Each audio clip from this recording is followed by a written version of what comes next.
Hello traders, welcome to another weekly analysis video for July 31st to August 4th. And as mentioned before, I will also type in the key events for August 7 to August 11 because I look at the market in a bi-weekly stance in order for me to hold the trade. So apologize for a little bit delayed. Right now it's almost 10:36 p.m. Monday, New York time. But gladly we didn't really have much catalyst coming up. Went on that for Monday. Monday was the usual quiet day.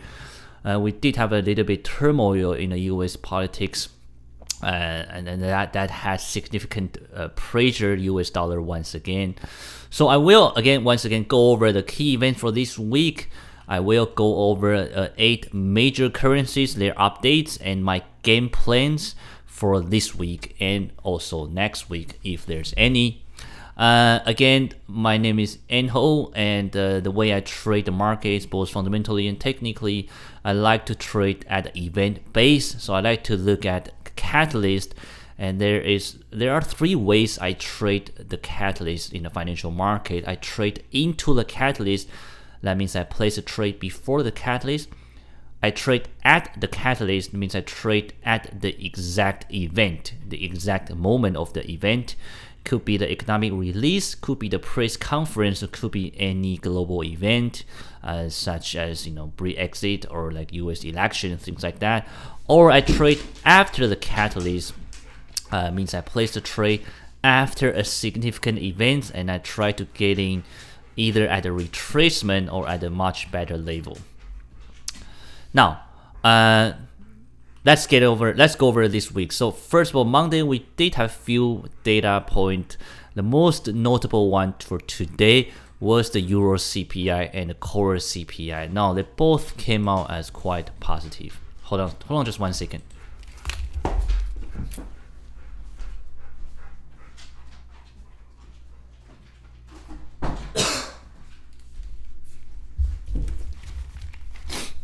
All right, sorry about that.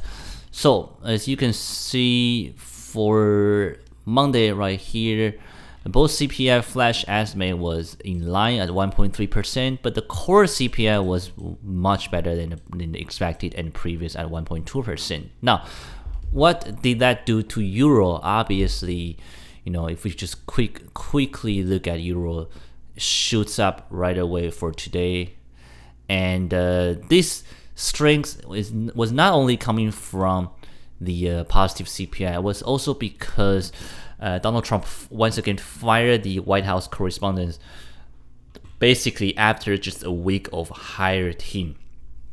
And when you look at the political events, the first thing you need to understand is no matter what interpretation the market will have after the events, at the beginning it's always a sort of bearish movement when we have this kind of shift politically. Why? Because it creates uncertainty. And for the financial market, the thing that people or trader or investors especially what really looking for is a stability. So people don't like uncertainty. Investors don't like uncertainty. And that's what happened to when you have the election result, you have the referendum. Whenever this kind of thing will always create a lot of uncertainty. So just understand that no matter it's a good thing or bad thing, that will come after the events. That will come much later at the interpretation. But at the beginning, whenever you look at a certain country with certain big events coming up, expect the currency to always have a weakening effect, just because investors in general do not like uncertainties. So that's what happened today, Monday, and we will have the cash rate, that's very important.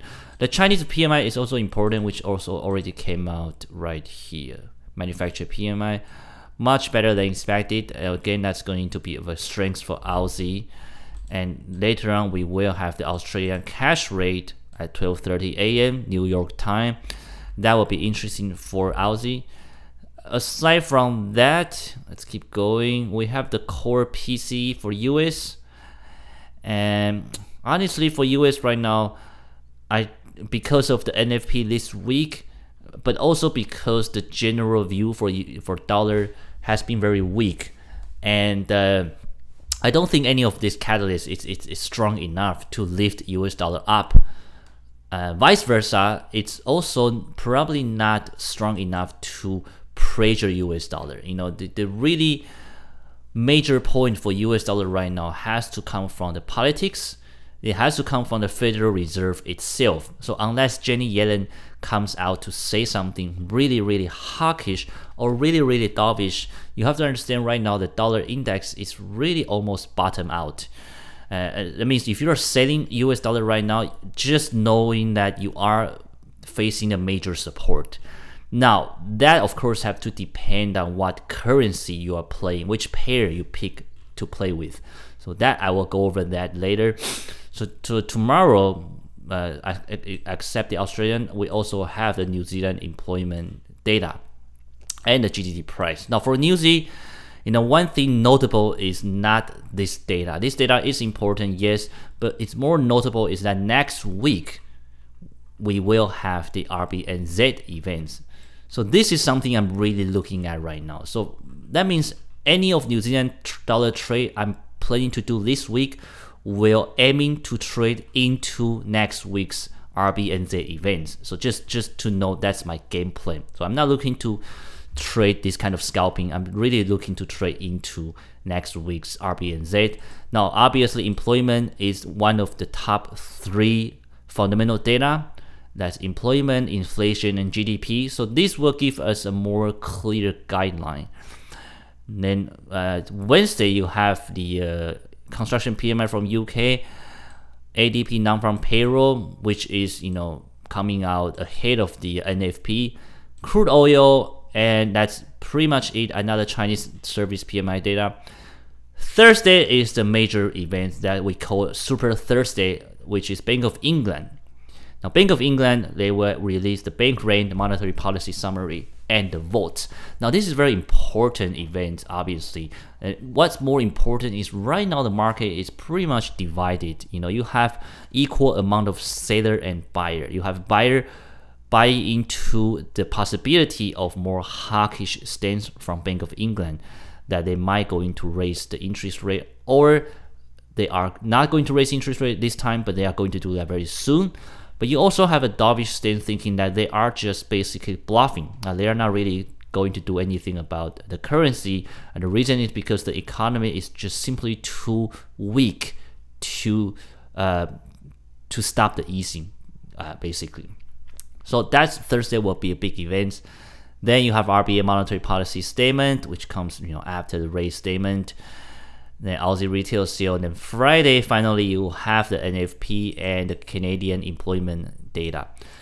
Now, for many of new traders, NFP used to be a very big event, but as I kept mentioning previously, like if you want to trade a fundamental data, or if you want to look at market in a micro perspective, you have to understand that the market constantly changed. So you have to be very open-minded and dynamics. And how do you pick a baseline? How do we view the market, basically? Well, it's very simple. First, you look at currency at a fundamental perspective. Exactly what is the intrinsic value of the currency? Now, the value comes from the economic side of the country, right? Because the fiat currency, that means the paper money, essentially has no value. The value is backed up by the central bank of that country and the country itself. So that's the way you look at things, is how do we decide intrinsic value of the currency? First, we'll look at the country, whether the country is politically stable. And that's why you see a lot of US dollar weakening recently. It's because the political unstableness coming out from White House. So that's one thing to look at. The other thing is looking at from the perspective of central banks. So look at what the central bank is looking at. So basically seeing from their eyes. And if you see from the Federal Reserve eyes, you know that the employee number is not something too important nowadays. Why? It's not because it's not important, it's because it has been on a very good uptrend. So there's really basically a full-time employment, right? We see the unemployment rate keep dropping. The employment number, although we do have the up and down movement, but generally speaking, the employment figure has been very steady. And that brings us the only attention to right now is the average hourly earning. Why? Because if the wages can keep going up, then we have a better chance to see a higher inflation. If we can see a higher inflation, then we have a better possibility to see the Federal Reserve hiking interest rate faster. So that's the concept behind NFP nowadays. Now, of course, key event for next week, forgot to change this. Next week, you can take a look at Forex Factory. It's a free website. But basically, again, what I'm looking at mainly is the RBNZ. Whenever I have a central bank events, that's always the main catalyst for me. And cash rate, yeah, that's the same one. And that's pretty much it. We do have a CPI data coming out next week as well. Okay, so let's get into a major currency and give you just a brief update. Now, understand all this is a point of view that I have right now. What does that mean is that the market constantly change. So you do have to follow up through the news. So because anything can change in the financial market. But I tend to write it in a more fundamental perspective. So just to avoid, I don't like to take a look in such a short-term view. So just to avoid, you are losing in the noisy environment. So having a major fundamental perspective along with the sentimental events, and then how I trade technically, that gives me a much better probability. Okay, so Aussie right now. So Aussie is one of the main events for this week. As I mentioned, the RBA is coming up just in about an hour and a half, and we will have more clear guidelines. Now, my personal bias right now is to buy Aussie. Now, the very simple reason is this. Now we have the commodity market continue to go up. Now, if you take a look at copper, which is this chart in the 4 hour, now copper keep making a higher high. Now, many people don't know, but copper has a very strong correlation with Australian dollar.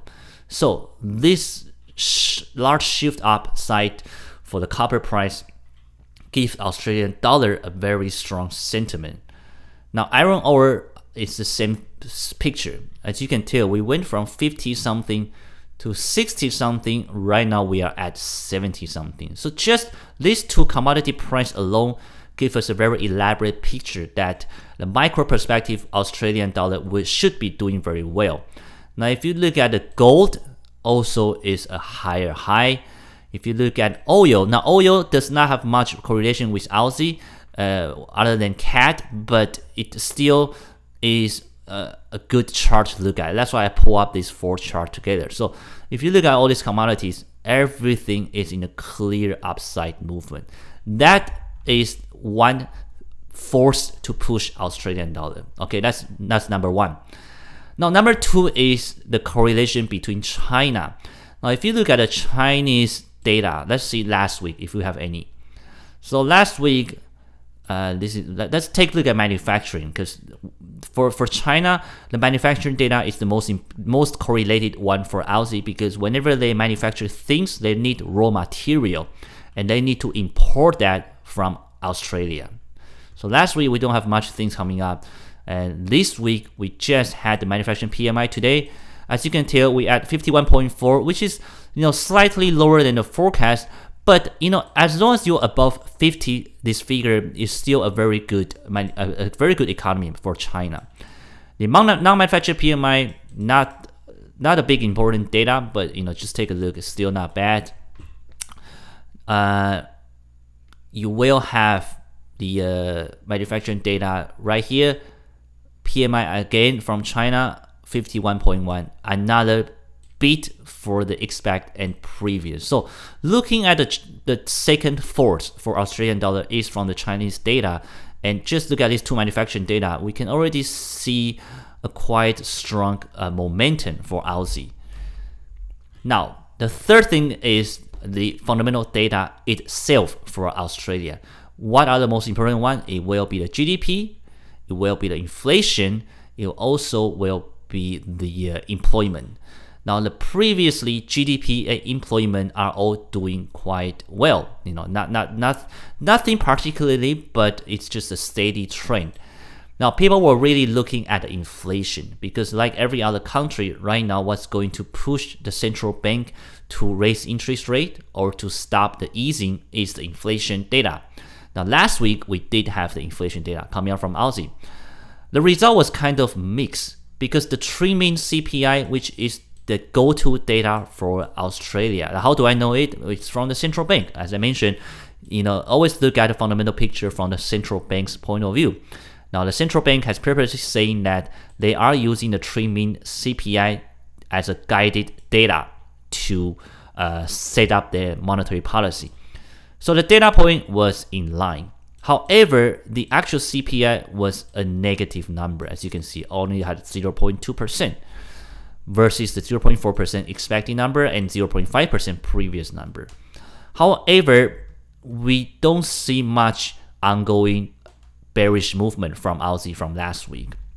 So that means the market largely ignored this data. Now, there's a reason to that. It's because although CPI missed, but the 3-month data was in line. And as I mentioned, RBA is looking at 3-month CPI, so that's where the market and the trader chose to look at. So you can say that fundamentally Aussie is in a steady trend. Micro perspective, because the commodity price it is in the uptrend, the Chinese correlation with the trading partnership is also in a steady uptrend. That means we actually have more reason to see Aussie keep going up than going down. Now, what is the only force that is pressuring Aussie right now? It's actually from the central bank. Why? Because last week saw the central bank, the governor came out and sort of gave a quite a dovish comment. But whenever the central bank speaks, there are always two point of view in this kind of event. Traders are either going to believe it and go with the central bank's direction, or they are simply not buying it and they will trade against the central banks. Now, we already saw this happen in ECB when Mario Draghi came out trying to talk down euro. The market and the trader decided to ignore his comment and try to keep buying euro. We also saw it in New Zealand dollar previously when the RBNZ came out and talked down their currency and the market decided to ignore it. Now, the market ignored things for a good reason, right? The market don't just decide to ignore the central bank. Most of the time, it's because the comment from the central bank is completely conflict or opposite with the fundamental data, and that was the case with RBNZ. That was also the case with ECB. So if we look at Australian, the RBA came out, gave a dovish comment, but right now we can say, or at least for me, personal bias is that I don't think the fundamental perspective for Aussie is that bad. I actually think it's actually not bad. And because of that, I am looking to actually trading into the RBA by buying into this event. Now, what does that mean is that there's only a few scenarios. If we have a very hawkish RBA, of course, along with the already strong commodity and the currency and the Chinese data, Australian dollar is going all the way to the upside. If we have a neutral RBA, comparing with last week with a dovish RBA, the market is going to perceive as a quite hawkish comment. That means we're also going to see RBA, or also going to see Australian dollar going upside. If we have a dovish RBA, if the central bank continue to talk down their currency, we will see some initial downside movement for Aussie. But that movement will be short-lived as long as the commodity price and the Chinese data and the fundamental data from Australia itself are all steady and good, then we should see Aussie picked up again. So that initial downside movement actually will give us a good retracement level to get in. So that is my game plan. Now you see, that's exactly how I trade. I actually don't look at a technical chart at all when I write these things. So I always come up with sort of fundamental background and a sentimental reason. And then I pick my pair. So right now I see, okay, if I want to buy Aussie, I like to buy against weak currency. So I either buy against dollar, against yen, Swiss franc, or British pound to write it up. Then afterward, I will go into a technical chart to pick something. But I'll generally finish all the 8 major currencies update before I pick the pair. So that's just to give you a more elaborate story. But for me, just to give you, a quick conclusion, I decided to go with Aussie Swiss, and that's what I'm looking to long right now. Now I pick Aussie Swiss again. I already give you the reason for buying Aussie. Then what's the reason for selling Swiss franc? Well, Swiss franc has fundamentally been very, very weak. It's because the central bank decide to continue their easing program. So fundamentally, it's in a deflationary economy right now. So we don't really see any reason for it to pick up the inflation anytime soon. The only risk when you want to sell Swiss franc is that Swiss franc is a safe haven currency. Means that when shit happened, people will try to park their money in the safe haven country. That means they try to put their money in a country that is stable. And Switzerland as a neutrality country for many, many years, people like to put their money in there. However, you also have the Central Bank of Switzerland that is notorious for intervention. That means that their mandate is that they do not want their currency to be overvalued, because that's going to hurt their economy. That's going to hurt their trade balance. That's also going to ruin their plan of easing. So because of that, the government always step in when the currency is overvalued. That means if I want to do, and they were very, very notorious about it as what happened in 2014. So what happened is that whenever I want to do some Swiss franc trade, I always looking to sell it, because I know if I'm buying it, I have a big risk from the central bank, right? Because I don't know when the central bank is going to intervene in the market. If I'm selling it, I'm much more certain and confirmed to hold it for a longer period of time. So that's why I pick Aussie Swiss.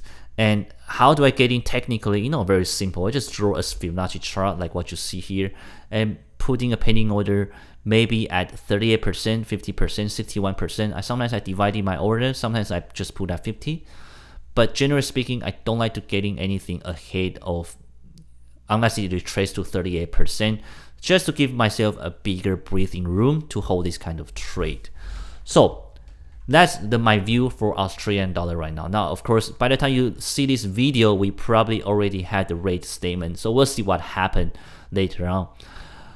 For CAD right now, last week we had the very positive GDP data. It's actually a good deviation right here. 0.6% versus the 0.2% previously and expected number. So that's, along with the Bank of Canada's hawkish comment, and the fact they just raised the interest rate, and they decide they plan to raise more interest rate in October and December. Right now, Canadian dollar is once again a very strong currency, both fundamentally and sentimentally. Now, on top of that, last week we did see a large draw in the crude oil, and if you take a look at the WTI, we also has a very good uptrend last week. So all this effect has played a large force to push Canadian dollar to the upside. So right now, this is one of the short currency for me to continue buying it whenever I have the opportunity. Which currency I'm picking up? Again, I picked the weak currency such as CAD Yen, Dollar CAD, CAD Swiss, or Pound CAD. Now, I was in CAD Yen last week, actually, right at the before the GDP event. So if you've been following my video, you know that I was in the CAD Yen trade right at this red line here, 88. Actually, I was at 88.70. So if you take a look at, I was at here, and the justification or the cycle I was looking at was this cycle. So you can tell this is a very simple Fibonacci retracement. I got in just slightly, between 50% and 38%, and it has been largely in a sideways movement. And then I was looking to hold it or get out, depend on the GDP. Now the GDP came out very positive, so I hold it. However, something unexpected happened. That is, North Korea launched another missile. So we saw this huge kangaroo tail or doji candlesticks in the 4-hour chart, and I decided to get out basically at break even. And I was happy because we actually gapped down, and now we continue to trending lower. So this is just one trade, but this is a very good lesson for you to basically the lesson to take home basically is this: there are so much uncertainties and possibility in the financial market. So no matter how strong conviction you have, no matter how confident you are, understand every trade, mathematically speaking, every individual trade, you only have 50 versus 50% of chance to win or lose. It's basically like a flip of coin. Now, when we talk about winning rate, we are talking about a large data point. We're talking about large statistic.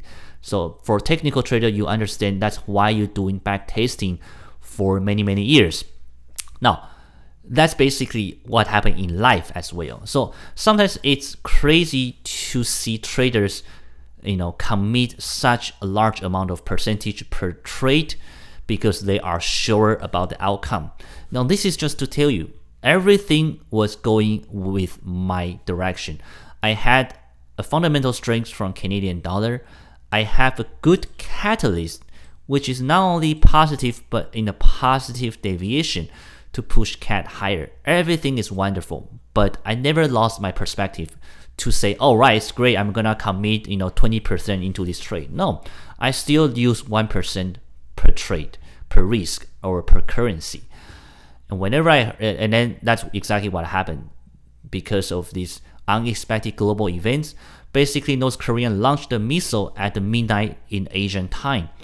So, if I'm an Asian trader, or if I'm in Asia myself, if I happen to not be in front of my desk, I might have a really catastrophic outcome if I over leverage. So just really bear this lesson in mind, that there is so much unpredictable things in life and in the market.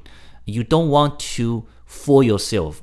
You don't want to get a big head knowing that, okay, I've been trading for a long time. No matter what what strategy you're using, you don't want to, have this kind of false sense of confidence, saying that, okay, this is a sure thing, and if it's a sure thing, I'm going to go all in. Now, that's just the recipe for disaster. So understand, in mathematically speaking, every trade you only have 50-50. Now, let's not even talk about trade. Let's talk about your life, right? Every time you go on the road, you're driving down the road, how do you know you're not gonna get into a crash? You don't. Right? The fact is, no matter how good your car is, no matter how good your driving is, no matter how much maintenance you do for your car, you never know when is that day gonna come for you to get into an accident.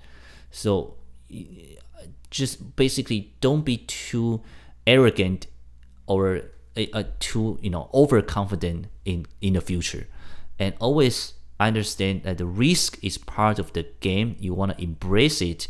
You don't want to avoid it. You want to embrace and minimize it, but be fine with the uncertainty and act accordingly to it. So this was just a good lesson for me, because I was shocked, right? Because everything went up. I monitor my trade. In just another hour and a half, suddenly we have this kind of red candle, and I find that's kind of weird, because I don't see any reason for CAD to stop going up. So I quickly checked the news outline and realized, all right, another missile launch from North Korea. It's going to be Friday, market is going to close, so I decided to get out, because I don't want to be in the market with a Japanese yen trade over the weekend when we have this kind of risk events. And lo and behold, that's what happened today, as we see Japanese yen continue to gain in strength. So that's one of the lessons to learn.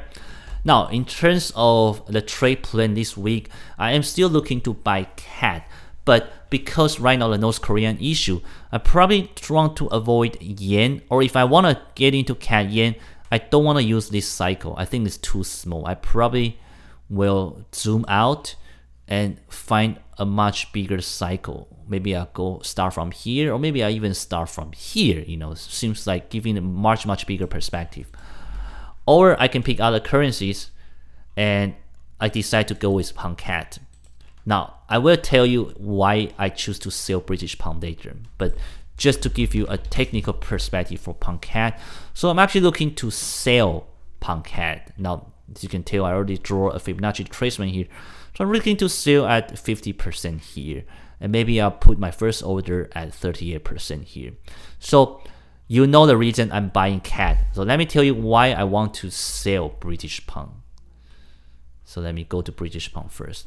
All right, so as you know, I already mentioned, this Thursday is the Super Thursday. Means we're going to see Bank of England release its statement. So just a very brief background.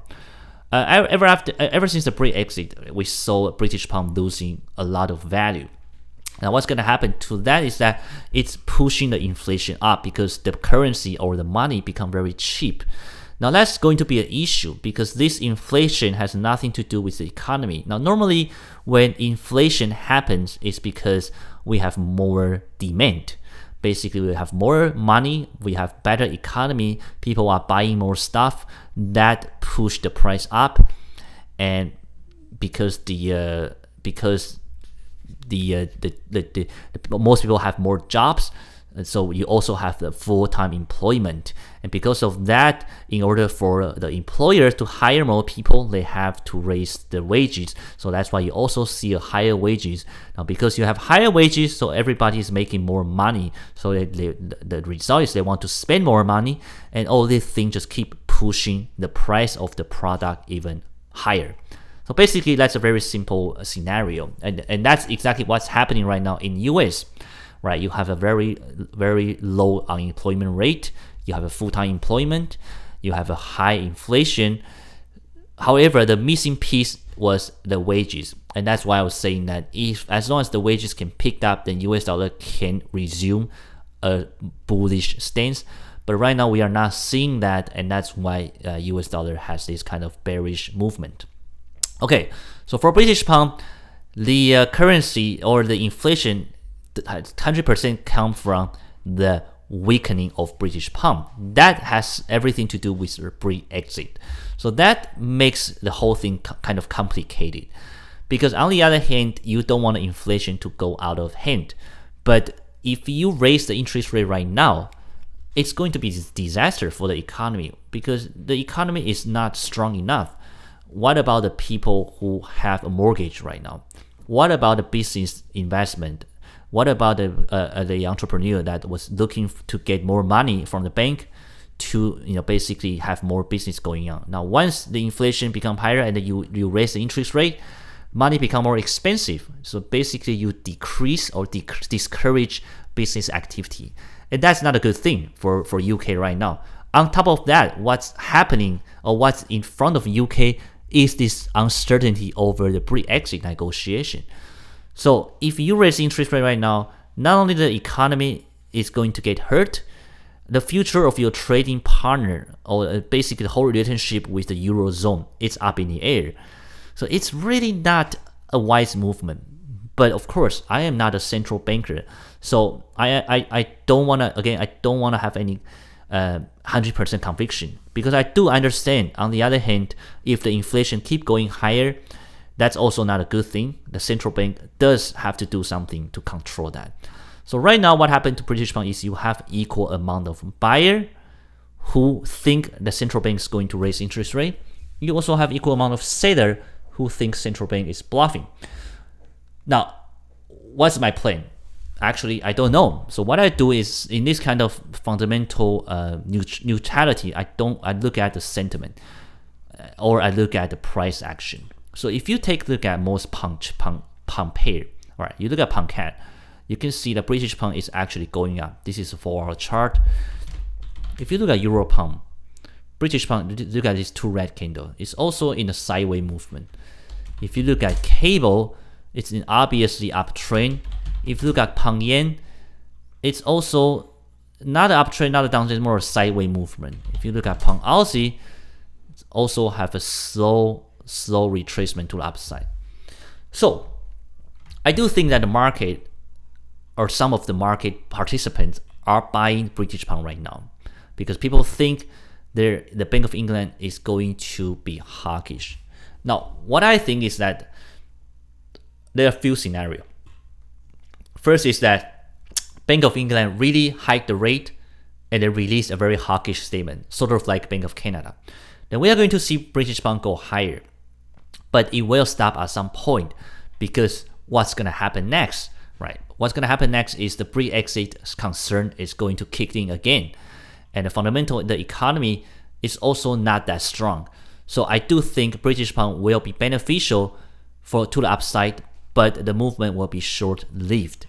That's in the case if Bank of England really not only hike the rate but also release a hawkish statement. If the Bank of England only hike the rate but give a sort of neutral statement, then this kind of initial upside movement will be even more short-lived.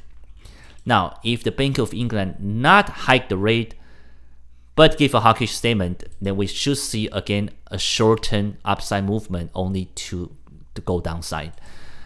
Now, finally, if the Bank of England does not hike the rate and does not give any hawkish statement or give a dovish statement, we will see a buy rumor selling fact effect or a disappointing effect. So basically, you either see a buy rumor sell fact effect in British pound or you see a disappointing effect in British pound. Now, either way, I do think British pound is going to drop. Now, that's just one side of the coin, right? So which pair I'm picking? Now, obviously, I want to pick something that's very, very strong against British pound. And right now, the two most strong currency is Euro and Canadian. So that's why I decide to pick pound CAD. So that's give you a scenario. So if you look at pound CAD, that's basically my trade. Is using the technical, just draw a very simple retracement and looking to getting at the level in this zone. So looking to hold this trade into the Bank of England and perhaps after the Bank of England. And the reason is because my general view is that British pound is eventually going to lose its momentum. Okay, so we just skip Swiss franc. So Swiss franc, again, not much to talk about. As I mentioned, it's a safe haven currency. And I already tell you that I'm long Aussie Swiss pending order and a reason to sell Swiss franc. Now Euro did not have any catalyst last week, nor did it have too much catalyst this week except the CPI data, which already is a positive data. Euro is the strongest currency, one of the strongest currency. Right now, people are buying it because they believe the European Central Bank is going to taper the quantitative easing, and this concept has been backed up. It has been here for a long time, but recently it has been backed up by the fundamental data, and it also has been backed up by the central banks. Now, we did see central banks give out some dovish talk, but we also see the market completely ignore that. And that's just to tell you that right now the central bank, you gotta ask yourself, what else can central bank do? Really, they can keep giving dovish comment, and the reason they do it because they don't want a euro to be too strong. It's going to hurt their trading. But you can already tell the market is not buying into that, and that's why along with this week Monday, we just had a very strong CPI data right here. Core CPI for Eurozone. This fundamental strength, along with the central banks, along with the inflation, along with the political stability, because right now, as I mentioned, at the beginning of 2017, there's a lot of geopolitical events that people were afraid of. We have the French election, we have the Dutch election. Right now, we are going to have the German election, but none of the elections have turned out to be a disaster. Now, basically, Eurozone maintained to be a very unison union. So that's why you have very little risk holding euro at this point. So that's what I've been doing actually. I've been buying euro dollar pretty much for the whole July. And if you take the trend, I actually haven't had a losing euro dollar trade for the whole July. So that just tell you what a strong uptrend it is. So, since the end of June, we actually saw euro continue to go up. And I was telling you that because the fundamental strengths and the sentimental reason, I'm just basically buying at deep. So every time you see this kind of retracement, I bought here, I bought here, I bought here, I bought here. And last week, I bought here again at around 1.1650, which is pretty much the low of the week. And then again, we keep going up. So that's such a simple trade for me for the whole month of July. I just keep buying euro dollar. And, it's just a surprise to me because a lot of people trying to fight it. They're trying to justify the reason why US dollar should have more strength. But for me, trading so many years, I find that it's very simple if you just go with the flow. That doesn't mean you want to go with the flood. It doesn't mean you want to go with the crowd. It just means you go with whatever happened in front of you. Now, you don't want to mess up trading with investing. That certainly was one of my mistakes. Right? Back then, I tried to buy US dollar because I was telling myself that dollar has a very strong fundamental strength. It's in a hiking cycle. It shouldn't go down. But the truth of fact is that we are speculators. Now, currency is a highly speculative business. You are not in this trade to be an investor, right? You are in this trade to make some money in a short-term perspective. So trade what's happening in front of you, right? Don't trade what you believe is going to happen. Don't trade the economic theory. No, trade what's happening in front of you with a simple fundamental and sentimental reason. That I find is the best way to trade in this speculative market. So that's my game plan for euro dollar. Once again this week, what I'm going to do is to buy at the deep in this Fibonacci retracement and looking to ride it up. Now, I'm also not going to guess where the top is because a lot of people like to see, okay, we have the monthly pivot here. So back then people say 1.16. I remember very clearly. People say 1.16 is the top, and we broke that. And they say 1.1650, we broke that. And then 117, and now 118, and now we broke all of that. So now they start saying 119 is the topish. And then I'm telling you, if we broke 119, they're gonna say 120. So really, don't guess about the future.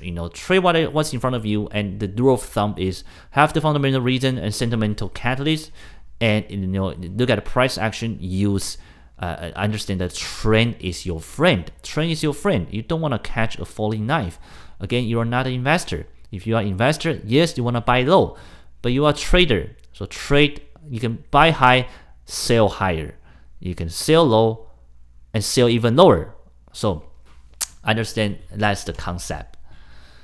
British pound, I already talked about that. Japanese yen, it's very similar stance than Swiss franc. Now, the only thing you need to worry is this North Korean issue. And the reason is because right now it seems like Japanese yen is really the strongest safe haven currency. Now, people ask, what's going to happen if Japan is attacked by North Korea? Right? Because back then, whenever they have a global catastrophic event, people always buying Japanese yen as a safe haven currency. But what happens if Japan itself is attacked?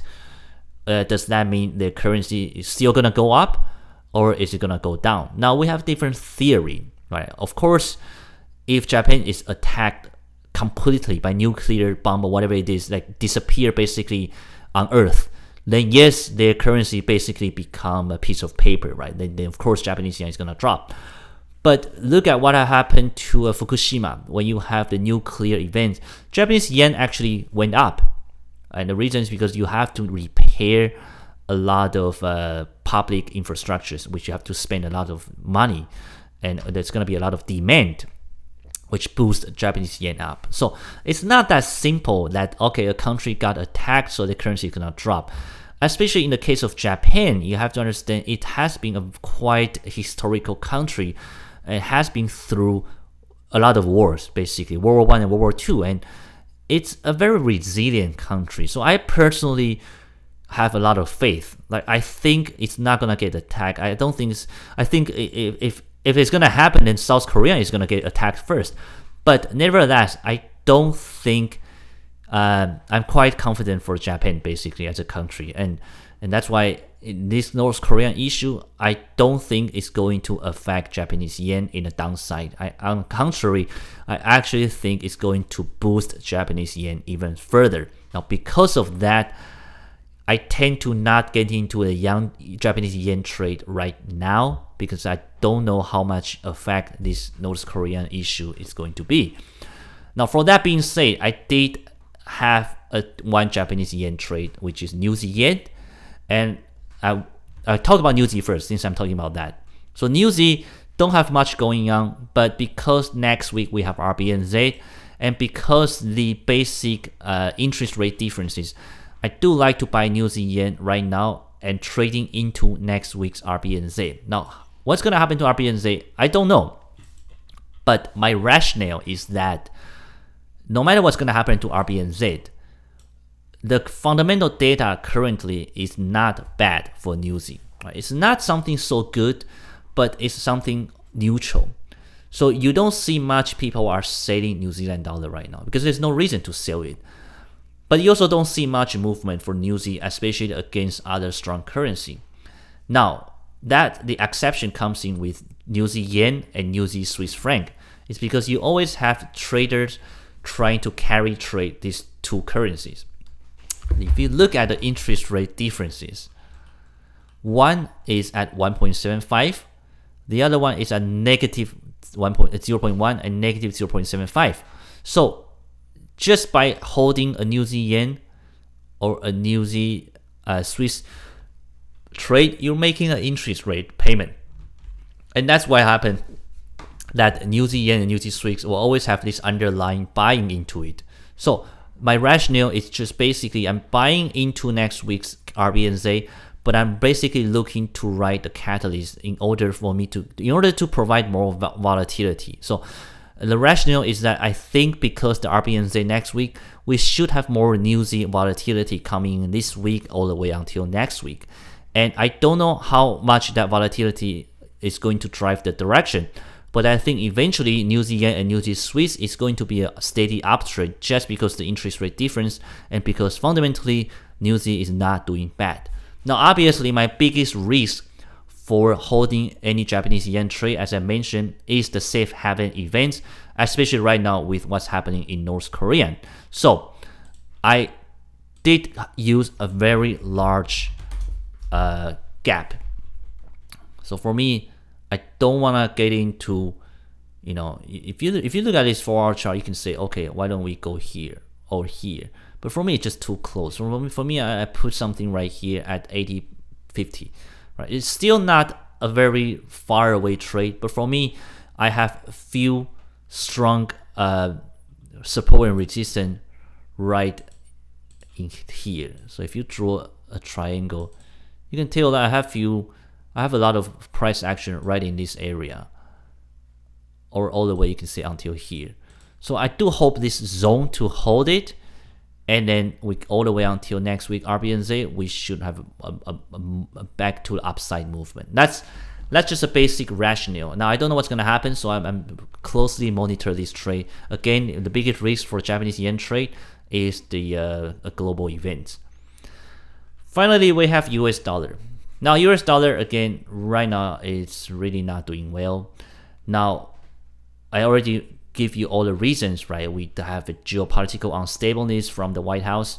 We have basically a subdued fundamental data. The Federal Reserve is not going to hike interest rate, looks like, in 2017.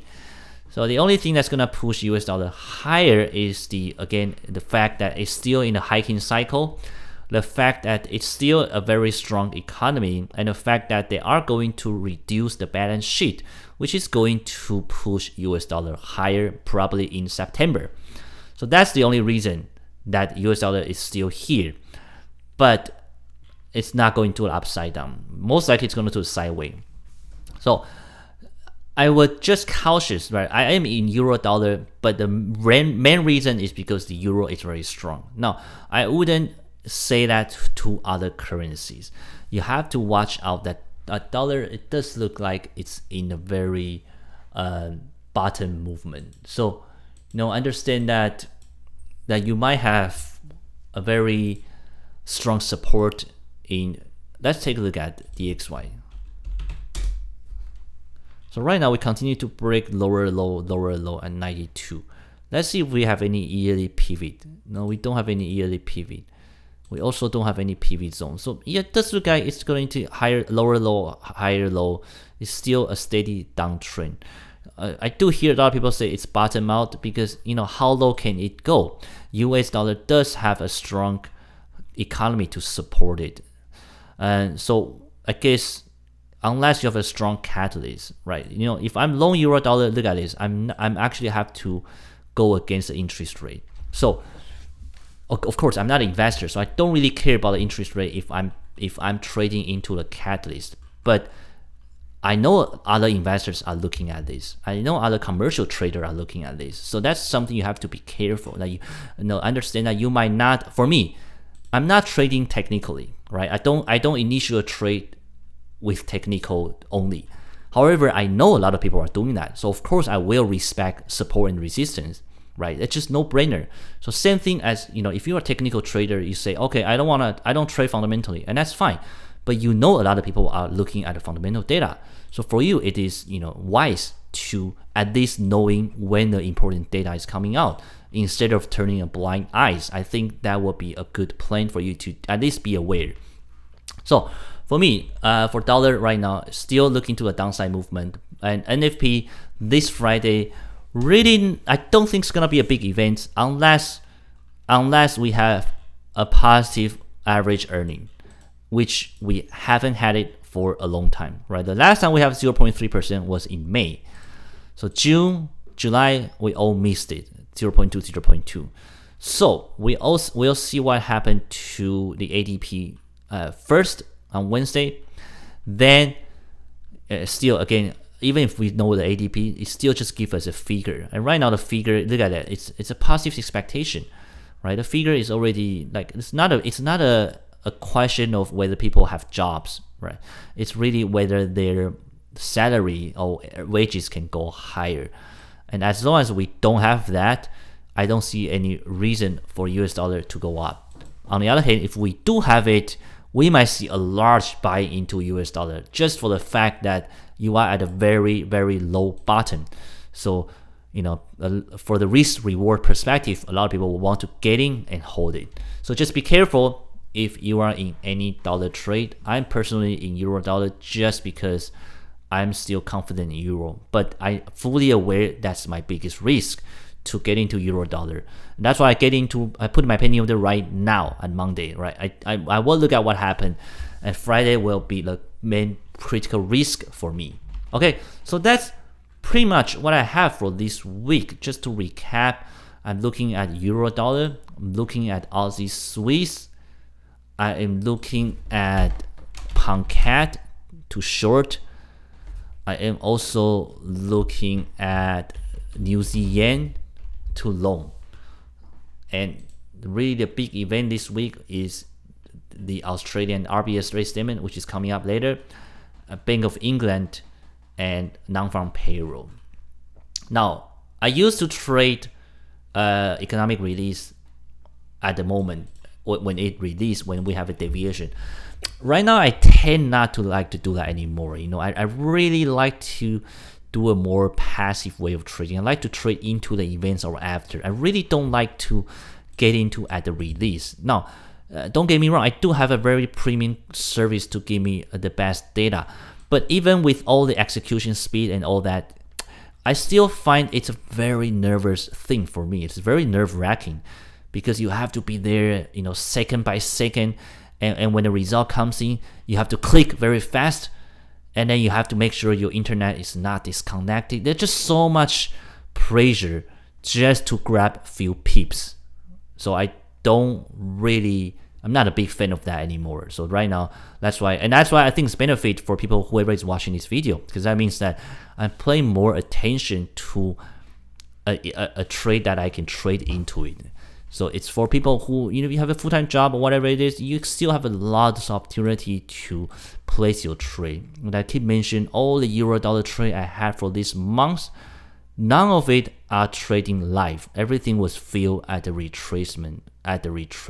So it's been a pretty good euro dollar trade. And of course, today is the last day of July. We are in the end of the month-end inflow for euro. So what's going to happen to euro right now, I really don't know. So we'll see what happened this week. Okay, so I hope that's it. I hope you enjoy this video. And let me see what else I want to talk about. Just let me go over it. So I already tell you my example in Cayenne last week. Yeah, that's pretty much it. This is the end of the month. I hope you have this habit, at least write a month-end journal. For me personally, I write a week-end journal every week just to journal my thought.